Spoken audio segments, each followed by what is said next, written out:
Hey, what's up mga kakamas? May panibagong video na naman tayo mga kamas. Isa na namang tutorial ito mga kamas. Ang ihatid natin sa inyo mga kakamas. Shoutout nga pala sa sa mga industrial electrician diyan.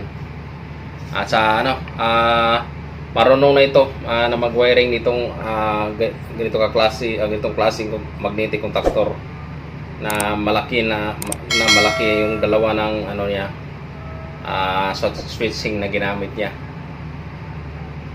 At alamin natin mga kakamas kung ano talaga yung function niya ito. Bakit dalawa to yung switching niya. Pero mga kakamas, panoorin ito.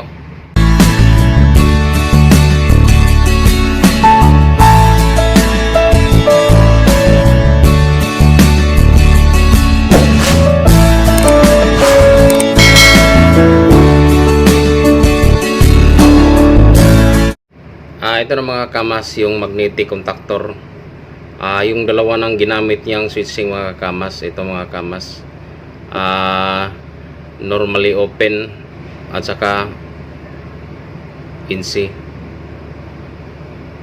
Maraming nagtatanong mga kamas sa hindi pa nakakaalam tungkol nito kung ano ba talaga itong NO at saka INC dito sa magnetic contactor. Anong una mga kamas sa hindi pa nakakaalam, yung NO, itong NO,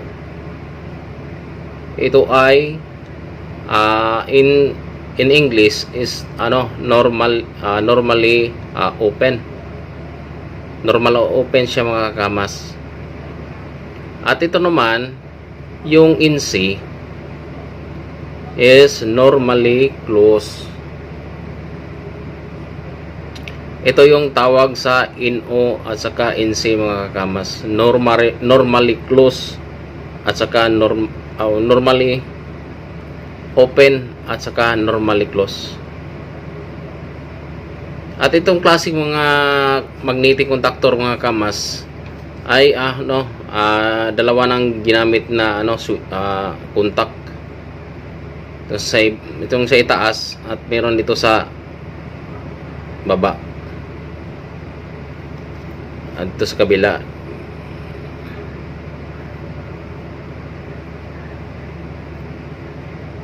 Yung contact na to mga kakamas, itong nasa itaas, itong nasa itaas, itong contact na to,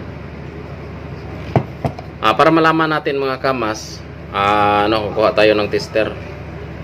Ito yung tester mga kamas. Nakalagay ito sa resistance mga kakamas para malaman natin kung ano ba talaga ang contact niya. Ito naman mga kakamas, ito nasa ibaba mga kakamas, nasa ilalim. Ngayon natin nilagay yung tester natin. Ito mga kakamas. At ating tester mga kakamas, hindi siya obra. Pag i-post natin ito mga kamas, itong nasa gitna, pag i-post natin mga kamas, i-post dito, ay on tester natin mga kamas, umaobra siya, nagiging siya, normally close siya, yung tawag sa NC. Gumagana yung tester natin. Understood mga kamas na contact siya. Itong nasa ibaba pag naka-on yung magnetic contactor.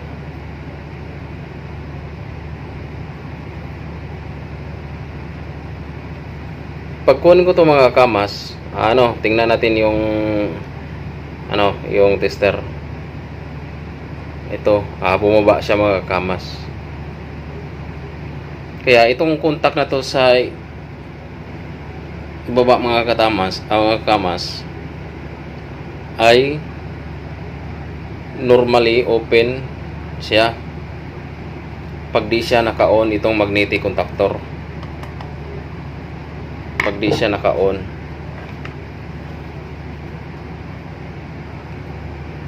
normally open pala siya. Pero pag naka-on siya ito,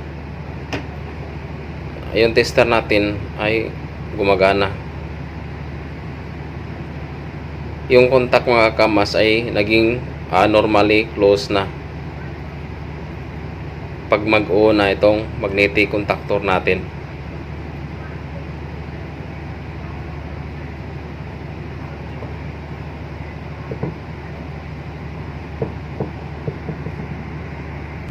Nandito tayo sa kabila mga kakamas. Itong contact na to mga kakamas. Nandito tayo sa itaas. Yung sa itaas na natin nilagay yung tester natin. Ito, tingnan yung mga kakamas, yung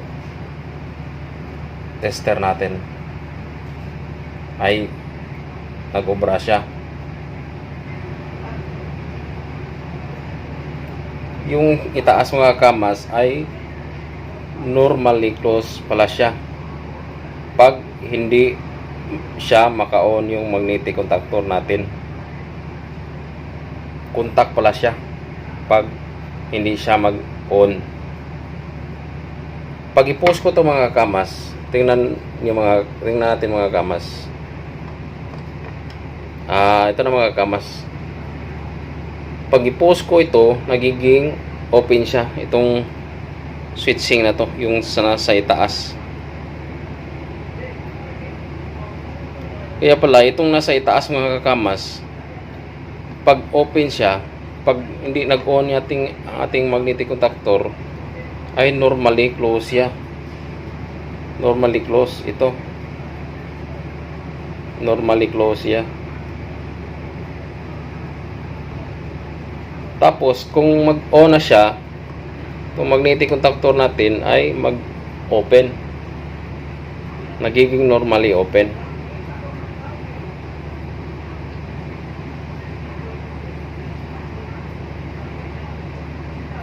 Napaka-importante talaga mga kakamas nitong mga switching na to.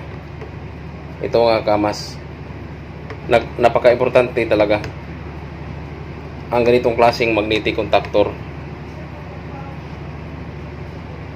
Pwede natin magamit sa magiging interlock connection mga kakamas. Interlock connection, pwede natin gamitin to. Kasi marami tayong magamit na contact. Ito sa lalim.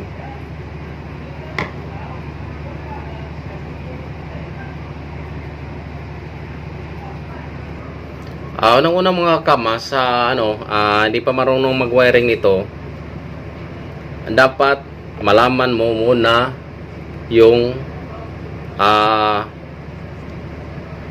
coil niya. Itong dalawang to, ito ang coil niya.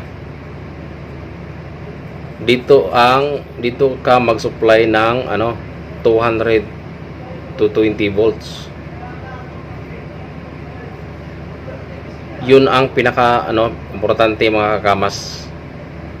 Kasi merong itong 110 na coil. Di siya pwede sa 220 kapag 110 ito. Ang 110 naman pwede naman magamit yung meron gamitan na naman yun ang transformer. Meron naman transformer para magiging 110 siya. Pero kadalasan natin dito sa mga kamas sa Pilipinas mga kamas, ito yung ginagamit. Meron namang 440 mga kamas o 480 na magnetic contactor. Maraming klaseng mga magnetic contactor mga kamas.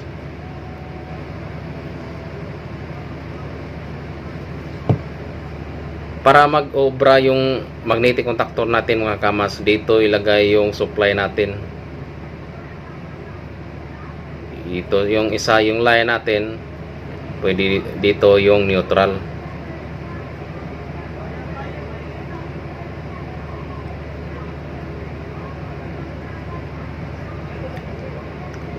Dito ka mag-supply mga kamas. Pag na-supplyan mo na itong dalawa, ito na uubra na tong magnetic contactor natin. Pumasok na ito. saka na siya mag contact nito mga kamas, yung terminal na to.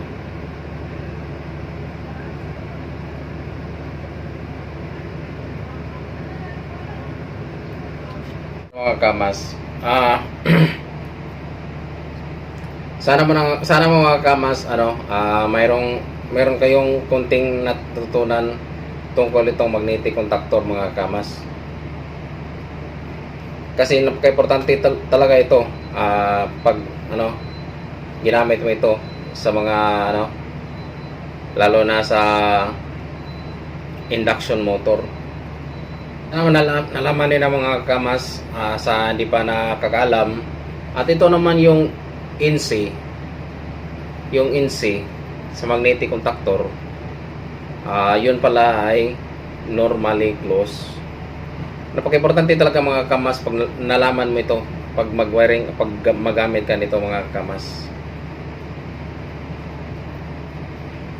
At itong switching naman ito sa isa itaas at sa kabila at sa ilalim naman itong sa baba. Dapat malaman talaga na kung kailan siya on, magiging close ang normally open, or magiging normally open yung normally close. Yan lang muna mga kakamas.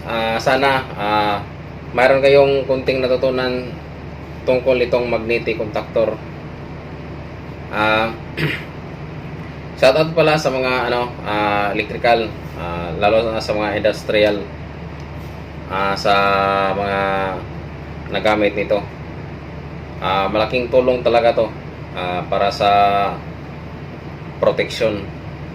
Yan lang muna mga kamas. Maraming salamat sa mga supporters ko. Sa hindi pa nakasubscribe sa channel ko, paki-subscribe naman at i-click yung notification bell para sa updated kayo sa mga video na i-upload ko about tutorial. Yan lang muna mga kamas. Maraming salamat sa panonood. Stay safe and God bless.